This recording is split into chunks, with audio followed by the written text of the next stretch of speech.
Are you looking to grow your dental practice and attract top-tier new patients? Discover the potential of digital marketing with a personalized strategy session.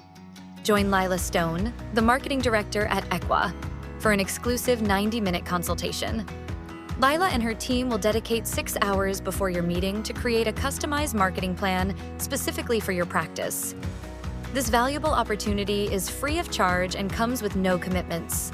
Visit www.insuranceuntangledorg/MSM to schedule your meeting with Lila today. You'll also receive a free analysis report so you can start transforming your practice through the power of digital marketing. You are now listening to another episode of the Insurance Untangled podcast, where we explore the various challenges faced by dental practices due to their reliance on insurance. Join us in this podcast as we dive deep into the issues surrounding dental insurance dependence and offer practical solutions and strategies to help you take control of your practice's financial future. Welcome to another exciting episode of the Insurance Untangled podcast. My name is Ben Tuinei. I'm one of the co-hosts of this podcast. And as you all know, we sort of developed this podcast as a way to help practices untangle themselves from insurance. But there's always a big business component outside of insurance that weighs practices down. And that is why I brought on a very good friend of mine who I've known. I believe the first time I've met Glen Jensen was in 2009 in Arizona. Glen, it is such a privilege and honor to have you on the podcast today. How are you, Glen? Doing great, Ben. Appreciate you too. Been good experiences together over the years. I can tell you, Glen, when I started in the dental industry, you were at the forefront of my career. And you shared with me a lot of awesome books. You had studies that you performed in the sense of comparing practices from all different key performance indicator angles. We've shared an office. I think that was back in 2014 and up to 2016 there in Salt Lake City, Utah on, I think it was 900 East or something like that and 5500 South. Yes. But we have a lot of shared history, and I feel so grateful to be able to interview you. And I don't know if this is your first interview about your book or not, but it's a privilege to have you on the podcast today. Thank you. Yeah. So for our listeners, Glen he's a veteran. He's a warrior in the dental industry from the perspective of helping dental practices sort of turn their practices into gold mines and finding solutions to help doctors in terms of solo practitioners, partnerships. Well, I know Glen doesn't use the word partnerships. We're going to pick his brain about the book here and kind of stick to his terminology. See, Glen, I pay attention to the things that you taught me over the years. I understand. And so I just want to get first into sort of the whole concept of how did you start in dentistry? And by the way, a lot of our listeners are coming from Gary Tackis's Thriving Dentist podcast as well. Mm-hmm. Glen and Gary go way back. And then, of course, with the Dental Success Institute with Mark Costas, Glen and Mark go way back. And as a lot of you might know, is that Glen and Mark are in the state of Arizona, and that's where Glen started the business. And I believe you're now you're in both places, right? Mesa and Provo, Utah? Primarily, I'm throughout the Western United States and the East Coast, so we're good. I live in Provo, Utah. What a beautiful place. Did you know that the Provo, BYU's baseball team has been consistently voted the best view of baseball in all the world? Yes, Sports Illustrated. Yeah. You got a beautiful stadium and then a backdrop of these amazing mountains. So a lot of people enjoy that scenery. So thank you for building that scenery for us, Glen. But Glen, I want to ask you for our listeners' sake is how did you get started in dentistry? You've been in the industry for a long time, 35 plus years. How did you get started in dentistry, and what brought you to this point of writing this amazing book called Profound Mini Lessons for Dentists that you can buy on Amazon? And that link is in the show notes for those of you that might be interested. But Glen, tell us about your journey in dentistry. Well, it started back in 1985. I had a business then where I got new customers or new clients for major Fortune 500 companies and other types of businesses. And one day I was approached by a dentist who says, "Glen, I heard about you. can you get me new patients in my practice? I'm struggling. And I says, well, let's experiment and see. Let's see if we can do that. It took us a few months, but at the end of that time period, we declared it a huge success. We were able to generate new patients for him. Within a year, I was working with over 30 dentists throughout the country, getting new patients in their doors every week. And I would go to them when I would first approach them, and I'd say, how many new patients do you need? Do you need 5, 10, 15, 40 a week? Per week, not per month, per week. And it totally exploded from there. I sold the other business and focused on dentist and dentistry. And that's how I got into it. One day I had a problem with a dentist who got 12 new patients in 1 week, but he didn't know how come they didn't schedule to come back in for treatment. So I got pulled into saying, let's use common sense here and figure out why that is, because I wanted it to work. Okay. And I got pulled into working with the offices, the business side, the patient experiences, everything after talking with that dentist. And over the years, I've worked with probably 3,000 dentist offices and had about 15,000 one-on-one visits with dentists. From that, I've learned the difference between a successful practice and one that's struggling. And I took what the successful practices were doing and applied those to the other practices that needed it, okay? So they can succeed at the business of dentistry also. There's 2 aspects to dentistry. One is clinical and one's the business side. And if you don't learn both of them, it's to your detriment. So that's why I wrote the book, is because often we would say, hey, based on that experience with that dentist, what we just saw with him, that one needs to be written about in our book. We need to put that in a book. So a couple of years ago, I started putting together a book, and this book here has been the result of that. I have 74 experiences in there. I probably have another 50 or 100 more that I didn't put into it. But then I also put in 10 case histories of dentists that were highly successful in the business of dentistry over the years and how they did it.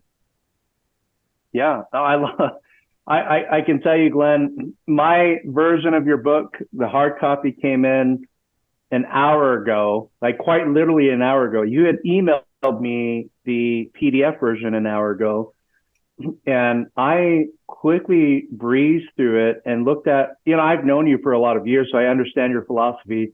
I understand small nuances about you, such as the word consulting. I know that you don't like that word. I know that you don't like the word partnerships, and things like that. And when I skimmed through your book, I was actually amazed that I understood the concept that you're talking about in a short period of time. So I crafted questions about this in preparation for our chat today. But I am super excited to read through this because I know how you think, and I know how you coach, and I know how you teach. You probably remember over a decade ago, I was like, Glenn, we got to take your message nationwide, And I'm so happy you have a book that I can have the honor of taking it nationwide for you. And so if you don't mind, Glenn, I want to sort of dive into the behind the scenes of, the why behind the book, if you will. And the first question I have for you with regards to that area is, what really inspired you to write Profound Mini Lessons for Dentists after 35 plus years in the coaching world and helping dentists improve their practices? Ben, it's based on just experiences. All the dentists out there and all their practices are all different. There's no one thing fits all. And too often I see an article or a book, I read all the books on this, and it's all like, you follow my path and you'll be successful. And the dentists struggle with that because it's a personal one-on-one experience with each dentist in their circumstances and with their background. So you adjust it to their circumstances, and are they at level 1 or are they at level 5? You don't know. So you can't dictate what makes a dentist successful in his practice. And I don't know his staff. I don't know his team members and their background or experiences. So once I get to know those, I can solve the problems and put it together so they can take steps to succeed. Okay. My goal is that a dentist becomes financially secure. as early as possible, that he's not worried about money. He's worried about his legacy. He's worried about doing a good experience with each patient, and has a wonderful, delightful time with his wife and his own children. That the practice doesn't own him anymore. He owns the practice and directs it. Too often we recognize that when we have children, we want them to grow up, learn a lot, and expand, and then get launched on their own and be independent. Well, I teach that the dentist should do the same thing with their practice. They shouldn't work in their practice until they're dead. And I see dentists doing that. Okay, I've had those experiences. They should develop a practice that can be there and be successful and provide a good business income, even if they're not present. And I have many clients who have done that. So those are some of the things that I look at when I'm working with dentists. Absolutely. I mean, one name comes to mind, Glenn. I hope it's okay to mention his name, Dr. Chip Packer and Lisa Packer. You know, it was amazing how you took a practice that was relatively hungry for growth, you know. And I remember that one very closely because that was sort of early in my career in terms of working with you. And you did all kinds of magic that I personally never seen other coaches implement for dental practices to that point in my career. And quite frankly, Glenn, I have never seen, and I still don't see your angle on how you do things to turn things around. I don't even see it anywhere outside of where you work, like your clientele in the Utah and Arizona markets. And so you have a lot of those stories like Chip Packer and so forth that are so amazing. So you mentioned a lot of stories in your book. My question is how did you choose from those stories that you included in the book? And were there any of them that you had to leave out that you thought that you wanted to include? I chose them because I remembered them and I tell them often. And the dentists say, oh, that's important. That's valuable to me. I've had many dentists come back and say, Glenn, I wish I would have met you 30 years ago when I first started doing dentistry. And I say to them, well, you would have been my guinea pig then. We would have tested the waters then. I wouldn't have known what I know today. And because of what I've experienced and learned over the years, that's why I tell these stories to the dentist. And I have dentists come back and say, Glenn, remember you told me that story? Well, the other day I had to make a decision and I remembered that story and that helped me make the right decision. Yep. So I add stories, and I'm anxious that the doctors that are out there that have interesting stories, whether they're funny or whether they're tragic or whether they're inspirational, that they share those with me. And let's share them with other dentists without saying their name or saying their location, so that dentists can learn the real world of dentistry and the business side of dentistry, as well as the clinical side, the ups and downs there. So those are some of the things I share with you on that. No, I love it. I recognize a lot of the stories that you mentioned with, you know, the great thing about already knowing you, Glenn, is that as I thumb through your book and not having all the time in the world to read it before this conversation, I recognize those stories. I knew exactly what you were saying because I've heard them before. I've heard them many times. Well, sometimes I go to seminars on the business or I read somebody's book and I go, gosh, that's my story from 1992. I actually experienced that at one point. I was like, that sounds like a Glen Jensen story. And when I dug into it, that is Glen Jensen's client that they just spoke about. It's the same story that Glenn told me. That's right. You know, it's so funny. It's interesting because when I look through the book, I mean, you're so great at storytelling, and I'm so happy that you finally decided to write a book because, you know, on the surface here, it's actually a very it's a very interesting book from the perspective of you're on the edge of your seat reading these stories, because the stories that you've shared that I've seen in here, they range from humorous to heartbreaking. So yes. You're taking the readers through this whole emotional roller coaster in terms of stories and experiences that you've had with clients. And I remember when we shared an office at one point, you had the famous couch in your office, and there were many tears shed on that couch, but also many celebrations on that couch as well. You have a very wide range of emotions that fit in that one area. So in terms of the stories that you've shared, is there one that stands out to you as the most surprising or impactful to you personally in terms of your clients' journeys? Well, when you ask that question, I can think of several. Just sharing a couple of them. One of them was there was a blackout in the county I was in one day. A huge storm came through and took out all the electricity. And I thought, well, gosh, what am I going to do? I mean, everybody's closing down because their electricity's gone for several hours. So I thought about a dentist, and it just came to my mind. I went over and saw him, and I sat down with him in his office with no lights on, just the windows were open. And he was really upset because he had to close down that day. He had to tell the patients not to come in. Anyway, he was in deep trouble. I mean, he was so underwater, so stressed. And we spent 2 hours together talking about his story, okay? And I helped him figure out and how to solve those problems over the next 6 months. And in the end, he ended up on his feet, but it was quite a tragic story overall, the whole thing.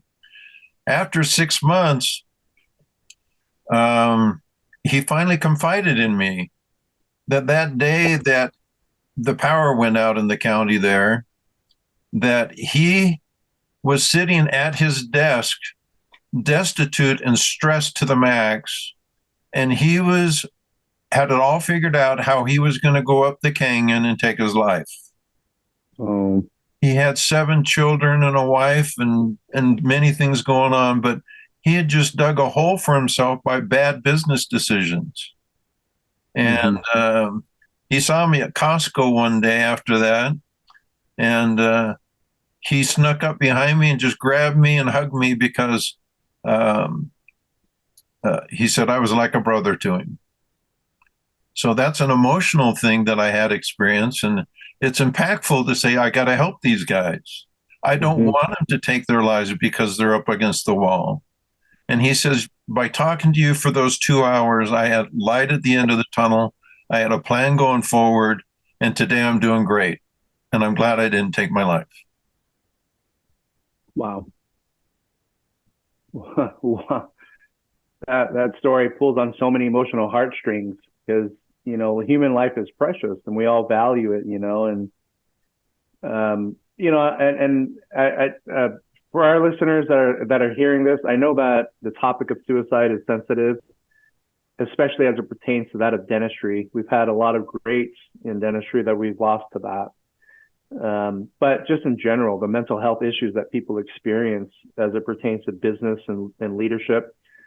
To me, what you do, Glen, and I say this with all the sincerity of my heart, is that the way you work with doctors, you know, not only does it save their lives, but it saves the lives of their children who would otherwise have been not without that particular parental figure, you know.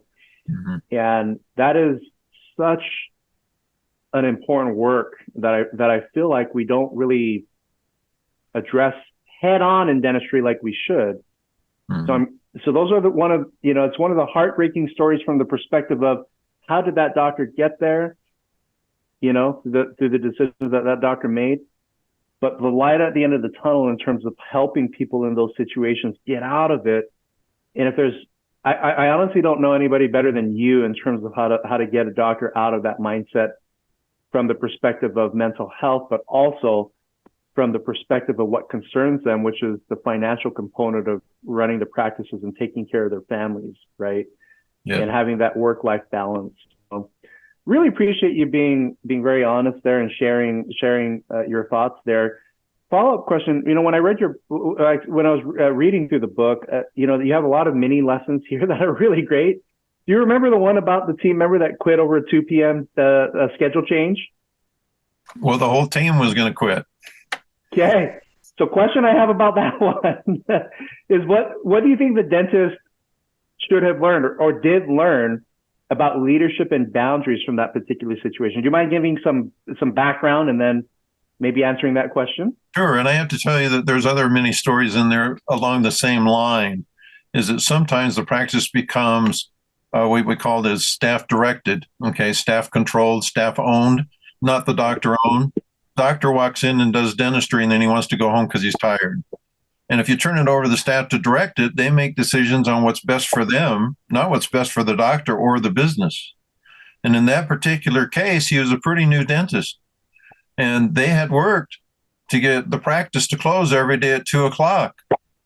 And when I investigated and dug into it and talked to the team leader in the practice, I let her know that we didn't want the whole team to quit that day. So don't worry about that. It's not going to happen. We're fine. Let's close at 2:00 every day. And then I backed off, talked to her nicely, and I said, "Tell me, why do you want to be done at 2:00 every day?" She was very open with me, and she says, "Well, our kids get out of school at 3:00, and we all want to be at home when the kids get out of school." When they get home, that's our priority. So when I told the dentist that, he said, "I've never heard that before. This is the first time somebody's told me that." Okay, they just told me that no patients wanted to come in at 2:00 after 2:00. And I had to chuckle. Well, he was struggling to make financial ends meet, but he only worked enough to pay the overhead, not to make a profit. And so he's in trouble. So we solved that problem in that particular office and in other offices like that. But dentists need to understand that they're the owner of the business, they're the leader. They need to find out the real answers to these questions and solve them, make them work for their practice, and stay in control of the practice. Don't turn it over to somebody else. Yeah, and so I agree with you, Glenn, wholeheartedly. As a business owner myself, I can resonate with that. The one comment that I want to make, especially for the many office managers, insurance coordinators, or if you're not a business owner and you're on this podcast, don't take offense to that. There's a huge dynamic that employees miss as it pertains to the risks of running a business that only the business owner will feel in terms of the fear, the stress, and the depression that comes with a failing business or a business that is not operating to the tune of what the owner wants, whether it be because of the recession or something else. So business owners have a lot of stress that we have to respect. And so we need to make them, of course, respect their decisions in terms of the leadership direction, because in the end of the day, a failing business, no matter if it's in dentistry or not, it doesn't provide employment opportunities for people. We have to be sensitive to the business owner community out there and being able to make sure that we're helping them run thriving and sustainable practices so that we all have jobs, right? And we all have the ability to enjoy the non-ownership components of employment, which is largely less stressful than actually operating a business. So with that said, Glenn, I really appreciate you mentioning that. I want to kind of pivot here and talk about trends and pitfalls. So you did mention a few of those in your book here. And the question I have regarding trends and pitfalls, first one at least is, what are some of the most common mistakes that you see dentists make when they first become a practice owner? They don't understand business. And they feel like if they can just do dentistry on patients all day, the world will be fine. So if there's a patient in the chair, that's what they do. They do dentistry.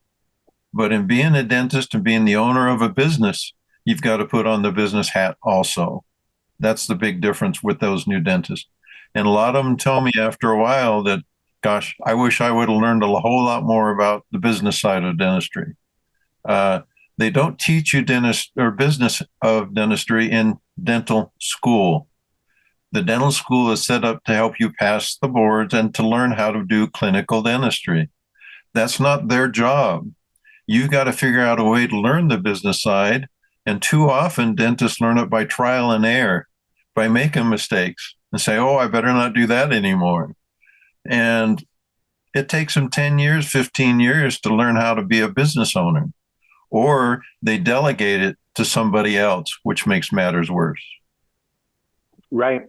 And delegating, when you delegate, it does open up the doors for you to not have the business that you've dreamt of, including not having the culture or the philosophy that you want to have as a business owner. Somebody else is implementing those things. But another one, I know that, when we talk about embezzlement, it's an uncomfortable conversation with business owners because many of them experience that, So you actually did mention embezzlement many times in many of the stories in there. Why is this such a reoccurring issue in dental, and how can it be addressed from the perspective of preventing it from happening in practices? There are several different stories in there about how embezzlement happened in different offices. And some of them were pretty traumatic. Some of them caused bankruptcy for the dentist. Okay. Mm-hmm. And I'd like you to, just thumb through, if you're concerned about embezzlement, make sure you read through the book. The book is organized in a way that you have to go from different subjects, different materials. You can't just read about embezzlement and say, okay, that'll solve it. Because many doctors don't want to read about embezzlement. They've not experienced with what happens to them within embezzlement in their practices. I will tell you that 1/3 of the practices I encounter have some type of embezzlement going on at any given time. Right. 1 out of 3 offices have embezzlement going on. Wow. So it is a concern and a problem. And one doctor came to me and said they figured out they lost $130,000 in the previous year due to embezzlement. Okay. Whereas another one comes to me and says, my team member kept putting in more hours than they actually worked. There's a huge difference on those, and there's a huge range of embezzlement. Some of them were finding on eBay their handpieces that they had lost a couple of weeks before. Okay. So embezzlement comes in different colors and different formats and different needs. The biggest thing is you got to know your team members. You got to know if they're having problems with debt, gambling, divorce, whatever it is. You got to know a little bit about them and have a relationship with them so that red flags can crop up when you need to be aware. Yeah. No, I agree. I didn't know that it was 1 in 3. For some reason, I thought it was a much less of a concern. But if it's that, then we all should be paying more attention to our books and having a cleaner way of assessing and auditing our finances. To our listeners, I know that I'm bouncing around a lot with different questions. In the interest of time, we sort of have to have, my intent is to give you highlights from the book. So I'm sort of bouncing around from different topics here in an interest to give you a highlight of what's included. Because my goal is I'm hoping that y'all will buy this.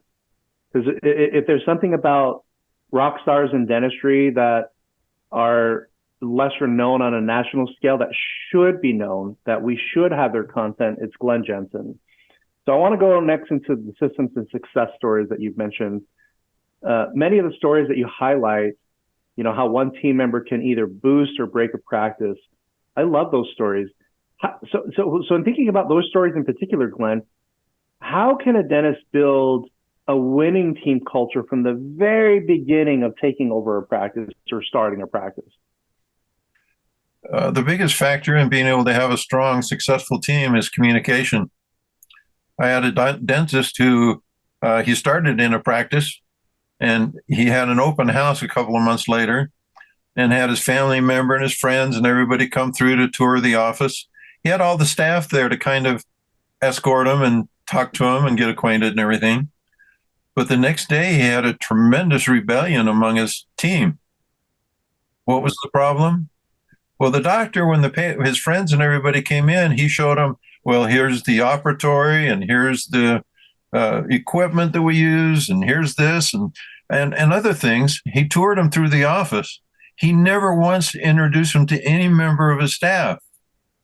And the next day, the staff was just up in arms about that. When I asked him why he didn't introduce his staff, do you know what he said? Yeah. He says, Glenn, I didn't know their names. I couldn't introduce them. Okay. A month later, we had to put a different dentist in that office because we didn't want to lose the momentum and the goodwill that was there. Okay. Yeah. So it's communication with your staff, knowing them, knowing their names, knowing a little bit about them, and creating a bond with them. And I teach the dentists that they need to not treat them as employees. I don't like that word either, Ben. Okay. I want them to be team members. Okay. They're part of the team, and I have team leaders, not office managers. Okay. And I want them to think like owners in the practice. And there's many ways to help them think that way. And then as an owner, we all work together to make the practice successful. And that pays huge dividends for everybody and quality of life issues. I learned that from you so many years ago, and it was about 5 years ago. I wish I implemented this 10 years ago, but I implemented a system. It was more of a bonus system that helps team members think like an owner, right? Right. An owner of a business doesn't enjoy a level of profitability unless they work hard, right? And they put together good systems in place there and do all the things that owners do. But from an employee perspective, it's an incentive, right? They get incentivized to do what you ask them to do. And then when they go beyond that, they capture some income the same way an owner would when an owner is going above and beyond. You know? That's correct. So I don't like the team members to think that they're employees. Okay. They got to think like an owner. Compensation plays a big role in that. The difficulty I have is that the dentist many times is a capitalist. He's got to pay all the bills, and if there's money left over, he makes a profit. He makes an income. If there's no money left over, he's got to put money back in the business to keep it alive. He's under stress as a capitalist. Whereas the staff, or I call them team members, okay, they're socialists. No matter what happens in the business, whether it has a good day or a bad day, a good month or a bad month, they get paid the same. And they look at it as being, I'm putting in hours, and that's what you're getting is hours from me so I can get paid. But they're not seeing the whole picture. The two of them are opposites of each other, the capitalist versus the socialist. So I try to teach the dentist that. And if he gets a team that's on the same level as himself and they're working together, it's amazing what that team in that office can do. I'd like to talk to you about what happened during the Great Recession or during 9/11. That's in the book. That'll give a good insight to that whole experiment with team members. In fact, Glenn, can we dive into that next? You're welcome to. Yeah. So that 9/11 thing there, Glenn, can you give us an overview and sort of the highlights in terms of the impact on team members? Sure. As you all know, 9/11 happened. And everybody thought we were going to go to war and there's going to be a great recession. It was all over the news everywhere. Everybody was in panic and stressed and dysfunctional. And the dentists were dysfunctional. Some of them thought, I need to fire half my staff. We're going to have a recession. I mean, it was a very turbulent experience for everybody. And what we did is we sat down with our dentists and their teams. And we says, well, do you guys want to have a recession? We're going to have to lay some of you off. We're going to have to cut salaries and income. We're going to have to really be strict on cost and expenses. Or we can say, we're not going to be part of the recession or part of this downturn. We want to oppose that. Okay. What can we do to not participate in the recession? So we got out a whiteboard and we said, okay, let's go around the room 3 or 4 times and everybody come up with something we can do to improve the practice, to make sure that we don't participate in the recession. By the way, we had them vote. How many want to have a recession? How many want to be prosperous? None of them ever voted for a recession. They didn't want to lose their jobs. Okay. But they came up with a list. The team did a list of things we need to do in the practice, like smile and talk to the patient, be friendly. Greet them when they come in the door, follow up with them, check on how they're doing at the end of the day, et cetera, et cetera, et cetera. These were the team members' ideas and concepts, not the dentist handing them down that he learned at a seminar somewhere. They wanted to do those things. Well, my average practice grew by between $20,000 and $30,000 a month, the month after 9/11. The offices we worked with and did this with. Many of them reported it was the best month they'd had in the history of their practices. Other offices were then saying, we're closing down, we're laying people. We had an abundance of team members that wanted to join, that were looking for other jobs. So we had an abundance of potential employees or team members to come into our offices. Dentists were saying, I'm done. I don't want to practice anymore. I need to sell this. Do you want to buy my practice? We had one dentist that tripled his practice during the height of the Great Recession. Wow. Okay? He went from 4 operatories to 11 operatories and tripled his practice. And when asked what he did, he says, well, I just listened to Glenn. He taught me this. Today, he owns like 4 or 5 offices, and he works 1 day a week, and life is good. It's one of the success stories in the book on what happened to him and what he did. But basically, we went in and asked the team members, what can we do to avoid being in a recession? And it was an amazing result with all the offices we worked with. You know, Glenn, that's one component that I forgot. I did hear the story from you many times in the past, but I forgot about that as I'm implementing the Glen Jensen protocols and philosophies on how to improve a business for my business. But maybe subconsciously, I remembered it because in 2020, when the pandemic started, mm-hmm. I went to my team members and I did a very similar thing. I said, you know, to the extent of, hey, at the end of the day, I'm not the type of business owner that wants to run the risk of laying off anybody.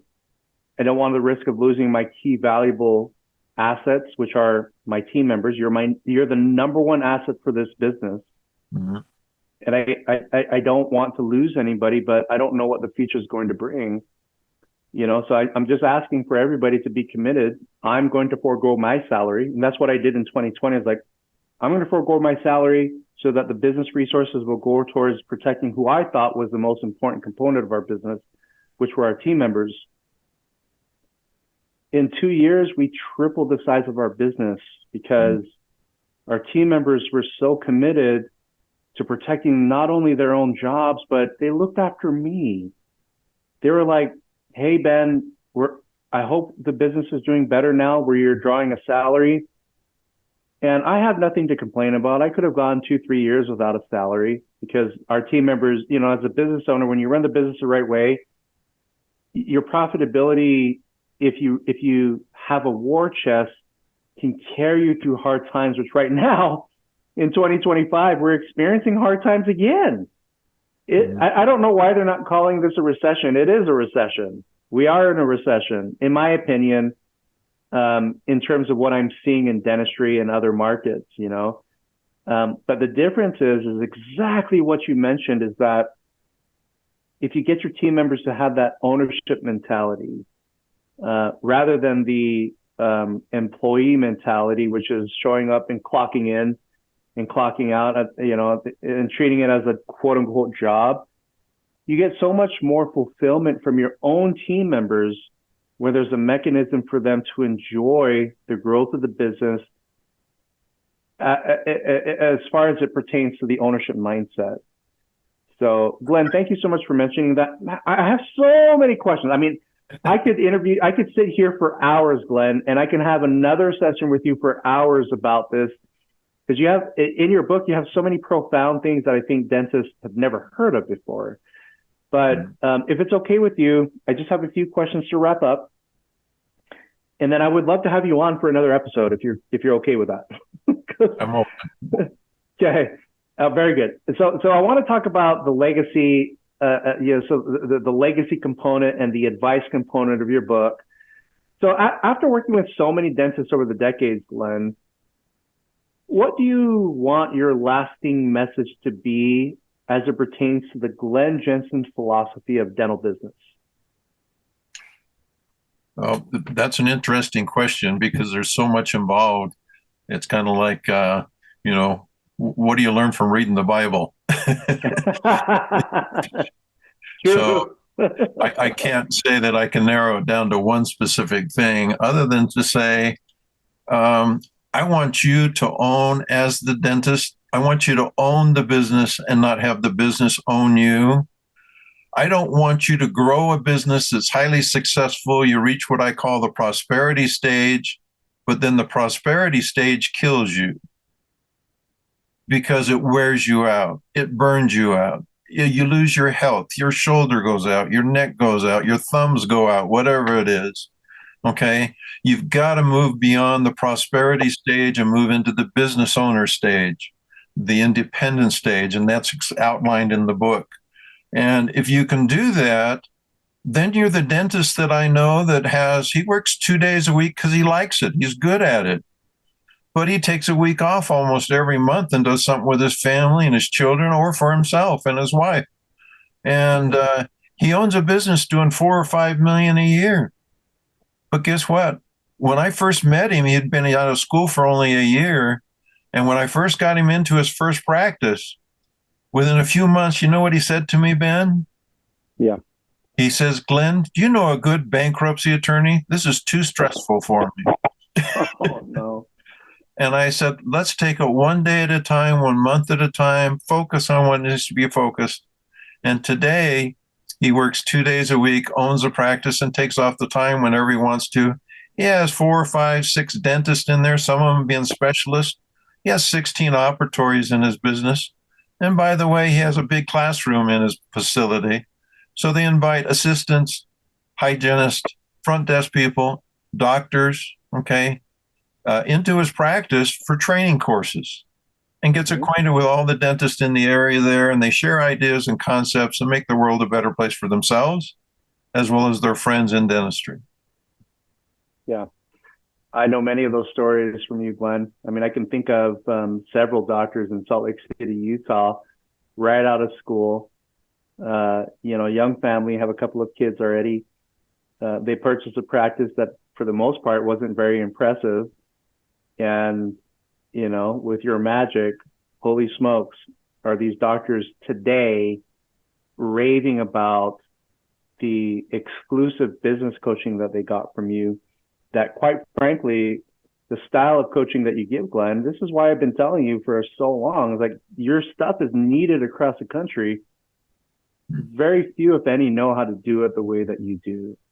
So I just want to thank you for writing this book. So for those of you that are listening to this that are interested, go to Amazon. In fact, I included a link to how to buy this book on Amazon. So like with any of our podcast promotions, when we do book reviews or anything else, product reviews, we intentionally don't get any commissions for this because we want you to know, as a listener, this stuff is what you need. You need this stuff. And the price of the book is not that much anyway. So Profound Mini Lessons for Dentists is what you want to get on Amazon. And so check out the show notes there for that link. And, I'll try to convince Glenn to come on for another episode because I have another 3,000 questions to ask Glenn. Maybe we'll narrow it down to 10 in terms of picking his brain on sort of an extremely rare and exclusive look into a different style of mentorship and coaching that, quite frankly, in my opinion, is not readily available in the industry. But the book itself, as I reviewed it, does cover a lot of those components that'll get you off the ground as a practice owner. Glenn, if any of our listeners want to get a hold of you and ask questions directly to you as the amazing author of this book, how can they reach out? Well, my email address is in the book, but my email address is Glenn at PI for Prosperity Institute, PI, the number 4, dentist. So PI4dentist.com. Okay. So if you want to send me an email or reach me otherwise, get the book and it'll have easy contact information there. I do ask again, if you do have stories that you would like to tell me or write to me about, I'd love to have them because I think there could be another edition of this book with some stories coming from the dentist out there, things that I haven't experienced, but they have, to enlighten the industry on how to be a better dentist and be more successful and enjoy the journey. That is awesome, Glenn. So check out that email address. We will post that link in the show notes here for those of you that might be driving or otherwise make it easy for you to not have to take notes. So that'll be in the show notes for you to click. Glenn, this has been such an important interview, and I really appreciate you taking time to be willing to come on our podcast today to share this information. I can't wait to dive my face into this book after I do yard work this afternoon. Because knowing you over the last several years, I've always been thinking, how do I pick more of Glen's brain? Because what you know in your life's journey of dental business experience and coaching, it is applicable to a lot of business owners, myself, that don't serve patients. We don't treat patients. We treat Right. we provide services to doctors. But I imagine that the same philosophies, if implemented in any business, would be very successful. So, Glen, from the bottom of my heart, thank you so much for being on today's episode. Really appreciate you. Any closing thoughts for our listeners today, Glen? Yes, I'm impressed by your white beard. I don't know why you had all that stress in your life. You got a big, nice white beard on. It's just genetics. That's all it is. Just genetics. I'll blame it on genetics. Okay. Well, appreciate you, Ben. Thank you, Glen. I wish I could show you my view. I moved here to Atlanta, Georgia. Well, the woods out in the rural parts of Atlanta. Mm-hmm. And it's a mountain retreat every day I wake up. So I'm white beard and all stress. It's okay. Well, keep up the good work, Ben. And I know I've referred you to many other dentists who have used your services, and it's been a big help. So thank you very much. It's been our pleasure here, Glen. Thank you so much. And I'm just going to wrap up today's episode by thanking our listeners for another amazing episode. Well, at least for you joining another amazing. In fact, this is probably one of the best episodes that I can personally say that we've done on this podcast in terms of a mission to find content that is not available, that is not readily available in the industry. And I can say that for a fact because I've studied Glen and I know the content that exists out there. And there's really no other person that I can think of that has the unique style of business coaching and team member development that helps in such a way that turns practices or individual doctors from a state of depression to a state of ultimate thriving and ultimate happiness and ultimate balance in terms of their lifestyles. And so check out Glen's book. Give him some love and buy this book. If you don't like it, I'll pay for it. Just email me and say, I didn't like Glen's book. I'll pay for it. But you'll like it simply because it is a book that I kind of feel like is very important for dentistry these days. And don't forget to check out insuranceentangled.com for future webinars. In fact, I'd love to invite Glen to a future webinar series that we will hold quarterly. So we'll ask him about that. Hopefully he accepts and approves for a future webinar. So insuranceentangled.com is where you can find that information. Share this episode with those that you feel like could benefit. But until next time, folks, we wish you the very best of success. Thanks for joining us today, and we'll see you next time. Take care, everybody.